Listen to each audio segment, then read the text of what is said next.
પ્રયાગરાજમાં ચાલી રહેલા મહાકુંભમાં બ્લાસ્ટની ધમકી આપવામાં આવી। સર્ચ ઓપરેશનમાં 18 શકમંદોની ધરપકડ કરીને પૂછપરછ શરૂ કરવામાં આવી।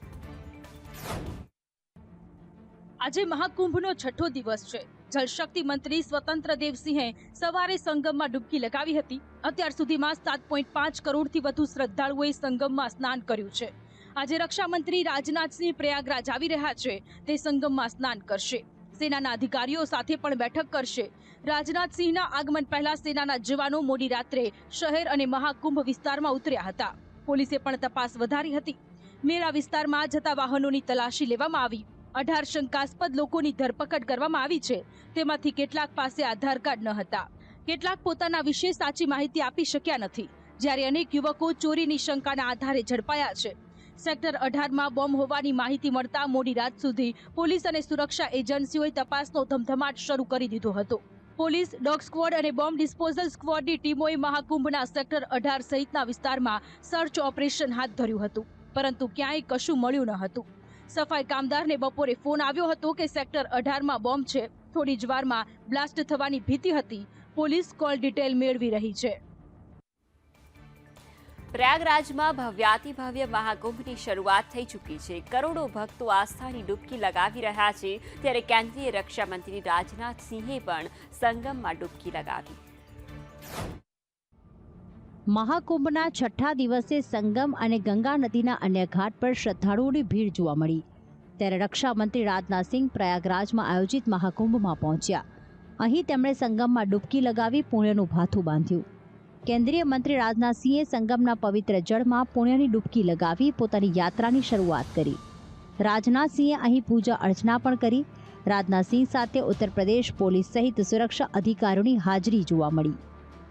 वहाँ पर आकर और संगम में स्नान करके मैं स्वयं को बहुत ही कृतार्थ महसूस कर रहा हूँ और मैं मानता हूँ कि भारतीय संस्कृति एवं सनातन धर्म की आध्यात्मिक अनुभूति का यह पर्व है, जो प्राचीन वैदिक खगोलीय गणना पर आधारित है और यहाँ सभी जाति पंथ, यहाँ तक कि अनेक देशों के लोग भी एकात्मता भाव से आते हैं और मैं मानता हूँ कि यह गंगा, यमुना व सरस्वती के साथ सनातन धर्म की आध्यात्मिकता, वैज्ञानिकता और साथ ही साथ सामाजिक समरसता का भी यह संगम है।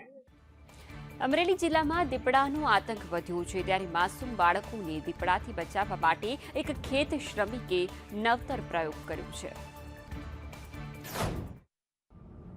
અમરેલી જિલ્લામાં સિંહો બાદ દીપડાઓની અવરજવર અને આતંક વધી ગયો છે। ગ્રામ્ય વિસ્તારના સીમમાં વાડીમાં કામ કરતા ખેત શ્રમિક પરિવાર સાથે વાડીમાં રહેતા હોય છે, જેમને દીપડાઓનો ભય રહે છે। ત્યારે આ ખેત શ્રમિક દ્વારા પોતાના બાળકોની સુરક્ષા માટે એક નવતર પ્રયોગ કરવામાં આવ્યો છે। રાજુલા તાલુકાના જાપોદર ગામના વાડી વિસ્તારમાં રહેતા એક ખેત શ્રમિક પરિવારના ભરતભાઈ બારૈયાએ પોતાના 6 માસૂમ બાળકોને બચાવવા કારીગર પાસે એક પાંજરું તૈયાર કરાવડાવ્યું છે। વન વિભાગ પાસે દીપડા પકડવાના પાંજરા છે, તેના કરતાં પણ મોટું આ પાંજરું બનાવ્યું છે। ભરતભાઈ જ્યારે ખેતરમાં કામે ગયા હોય ત્યારે મા વિનાના બાળકો ઘરે એકલા હોય, ત્યારે તેમની સુરક્ષા માટે આ પાંજરું બનાવ્યું છે। ભરતભાઈ જ્યારે કામે જાય ત્યારે તેમના નાનકડા બાળકો આ પાંજરામાં સુરક્ષિત રહે છે અને ભરતભાઈ પોતાના બાળકોની સુરક્ષાને લઈને આ પ્રેરણાદાયક પ્રયોગથી નિશ્ચિંત રહી શકે છે। લોકોના હૃદય ચીરીને કાળી કમાણી કરતા ખ્યાતિકાંડના મુખ્ય સૂત્રધાર કાર્તિક પટેલને પોલીસે ઝડપી પાડ્યો છે। કાર્તિકની પૂછપરછમાં તેના કાવતરાનો ખુલાસો થયો છે।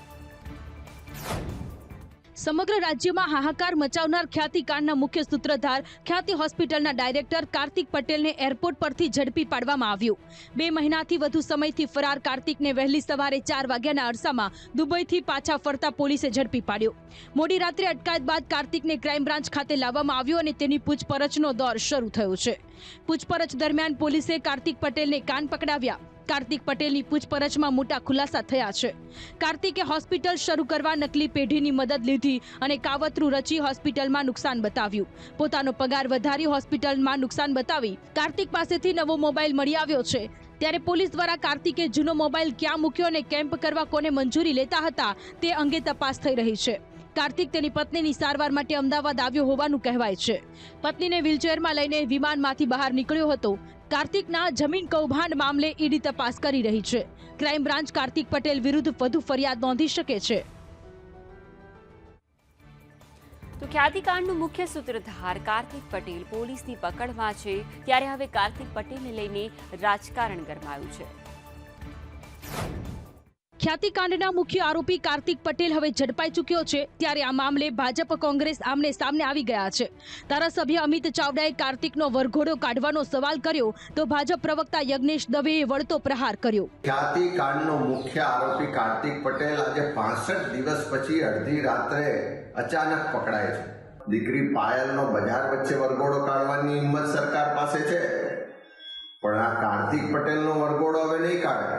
સરકાર અને પોલીસની હિંમતની વાત અમિત ચાવડા કે કોઈ કોંગ્રેસના નેતાએ કરવાની જરૂર એટલા માટે નથી કે તમારા શાસિત રાજ્યોમાં અને તમારા સમયની અંદર કઈ પરિસ્થિતિમાં એ રાજ્ય હોય છે કે ગુજરાત કઈ પરિસ્થિતિમાં હતું એ તમને વધારે ખબર છે અમારા કરતાં.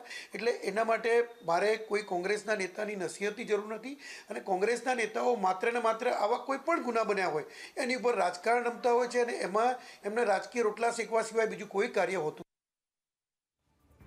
છેલ્લા ઘણા સમયથી એક ભીલ પ્રદેશ બનાવવામાં આવે તેવી માંગ કરાઈ રહી છે, જેના પર આદિવાસી નેતા અને સાંસદ મનસુખ વસાવાએ નિવેદન આપ્યું. અલગ ભીલ પ્રદેશની માંગ સાથે અત્યાર સુધી અનેક વિરોધ પ્રદર્શનો કરવામાં આવ્યા. જોકે આજે સાંસદ મનસુખ વસાવાએ ભીલ પ્રદેશની માંગને તદ્દન ખોટી ગણાવી. તેમણે કહ્યું કે ભીલ પ્રદેશની માંગ કરનારાઓ પાસે તેમનો કોઈ એજન્ડા જ નથી. આદિવાસી વિસ્તારનો વિકાસ થાય તેવી માંગ સરકાર પાસે કરવી જોઈએ. જો ભીલ પ્રદેશની માંગ કરનારાઓ ભૂતકાળમાં ઘણા બધા લોકો હતા. ગઈકાલે જ ઝઘડિયા તાલુકાના રૂમાલપાલા ગામે મારે લગ્ન પ્રસંગમાં જવાનું થયું. ત્યાં સોમજીભાઈ ડામોર મળ્યા.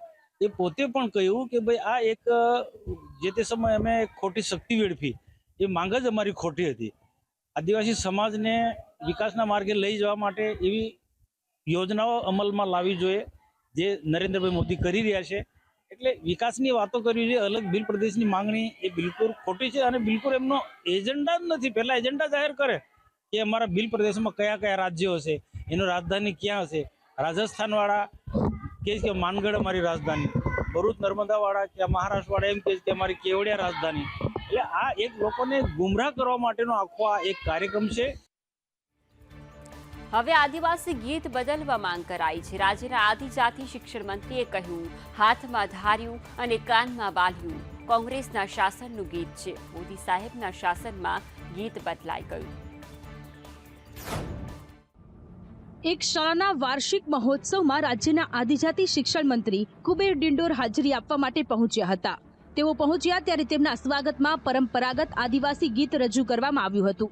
પરંતુ આ ગીતને લઈને શિક્ષણ મંત્રીએ જાહેર મંચ પરથી નિવેદન આપ્યું કે આ આદિવાસી ગીત હવે કોંગ્રેસ વખતનું છે. મોદી સાહેબની સરકારમાં બધું બદલાઈ ગયું છે. એટલું જ નહીં, ત્યાં બેસેલા લોકોને પણ તેમણે તો ગીત બદલવા માટે કહી દીધું. સાંભળો મંત્રીજી સ્ટેજ પરથી શું બોલ્યા. શૃંગાર પરિવેશને તેમાં આદિવાસી હાથમાં ધાર્યું અને કાનમાં બુંદિયા પણ આ કોંગ્રેસના શાસન વખતનું ગાયન છે.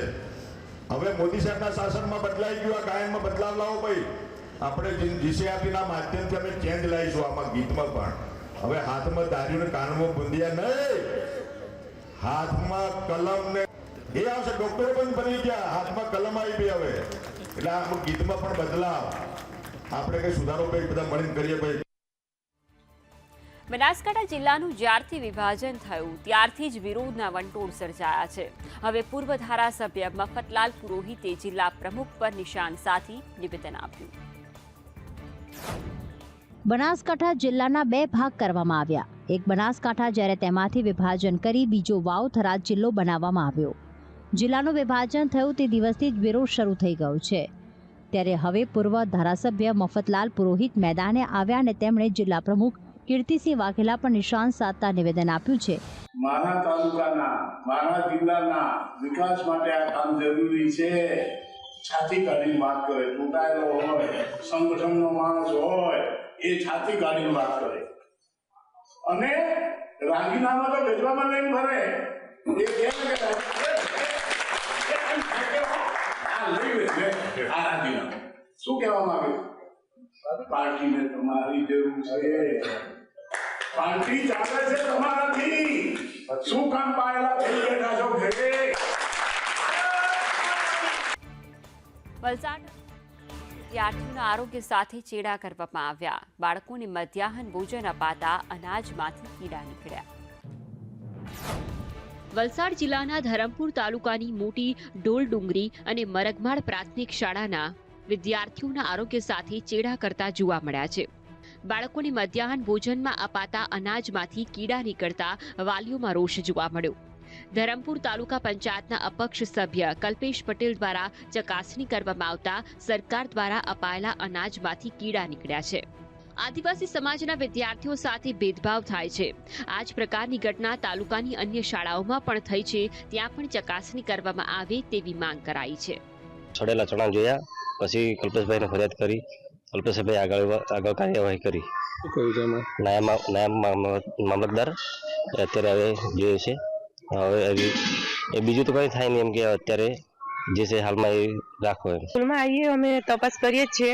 આ હાલ અત્યારે નવું અનાજ આવ્યું ચણા, એ સડેલા હતા. ગુણી સોડાવી ને આ બેન લોકો બી બધી સફાઈ જ કરવાના હતા, પણ બહુ જ કીડલા ઉડે એટલે અમે કલ્પેશભાઈને કીધું કે આવી રીતના છે, શું કરીએ એમ.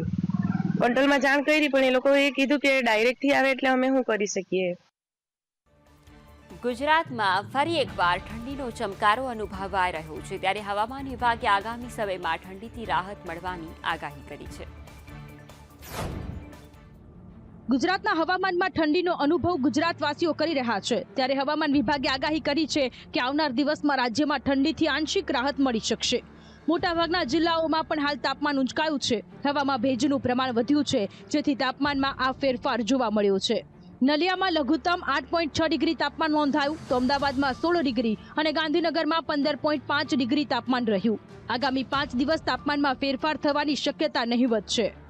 तो आने वाले 5 दिनों के लिए मिनिमम टेम्परेचर 9 लार्ज चेंज में रहेगा. आज के लिए जो अहमदाबाद में मिनिमम टेम्परेचर रियलाइज हुआ है वो 16 डिग्री सेल्सियस और गांधीनगर का 15.5 डिग्री सेल्सियस. अभी जो विंड का पैटर्न है वो मतलब south easterly to easterly wind है, जिसके कारण जो आने वाले 5 दिनों के लिए मिनिमम टेम्परेचर 9 लार्ज चेंज में रहेगा, लेकिन जो टेम्परेचर की टेंडेंसी रहेगी वो हल्की सी राइजिंग टेंडेंसी. દેશના 7 રાજ્યોમાં આજે ગાઢ ધુમ્મસનું એલર્ટ આપવામાં આવ્યું હતું, જેના વચ્ચે વિઝિબિલિટી લો જોવા મળી, જેના કારણે જનજીવન પર ભારે અસર જોવા મળી. 7 રાજ્યોમાં ધુમ્મસના અલર્ટ વચ્ચે પંજાબ, હરિયાણા, રાજસ્થાન, ઉત્તરાખંડ, ઉત્તર પ્રદેશ, હિમાચલ પ્રદેશ અને મધ્યપ્રદેશમાં ધુમ્મસને કારણે વિઝિબિલિટી ઘટી ગઈ હતી. યુપીના ઘણા જિલ્લાઓમાં વિઝિબિલિટી ઘટીને 50 મીટર થઈ ગઈ. ધુમ્મસના કારણે કાનપુરમાં 36 અને આગ્રામાં 10 ટ્રેનો મોડી પડી હતી. અહીં ઠંડીના કારણે કાનપુર, મેરઠ, આગ્રા, વારાણસીમાં ધોરણ 8 સુધીની સ્કૂલો બંધ રાખવામાં આવી હતી. બીજી બાજુ રાજસ્થાનમાં તાપમાનમાં સતત ઘટાડો થઈ રહ્યો છે. હિલ સ્ટેશન માઉન્ટ આબુમાં લઘુત્તમ તાપમાન 0.8 ડિગ્રી પહોંચી ગયું છે, તો એમપીના 18 શહેરોમાં કોલ્ડ વેવની સ્થિતિ જોવા મળી. હવામાન વિભાગનું કહેવું છે કે દેશના ઉત્તરના 4 રાજ્યો જમ્મુ કાશ્મીર, લદ્દાખ, હિમાચલ પ્રદેશ અને ઉત્તરાખંડમાં હિમવર્ષાને કારણે પંજાબ, હરિયાણા અને ઉત્તર પ્રદેશમાં પણ તાપમાન ગગડી રહ્યું છે. હિમાચલના ઘણા જિલ્લામાં ભારે હિમવર્ષાને કારણે ઘણા રસ્તાઓ બંધ થતાં લોકોની અવરજવર અટકી ગઈ છે. પ્રશાસન દ્વારા નેશનલ હાઈવે 3 અને નેશનલ હાઈવે 305 બંધ કરી દેવામાં આવ્યો છે. અહીંના 10 શહેરોમાં તાપમાન માઇનસ સુધી પહોંચી ગયું છે. કુકુમસેરીમાં લઘુત્તમ તાપમાન -12 ડિગ્રી નોંધાયું. લોકો કડકડતી ઠંડીમાં રહેવા મજબૂર બન્યા છે.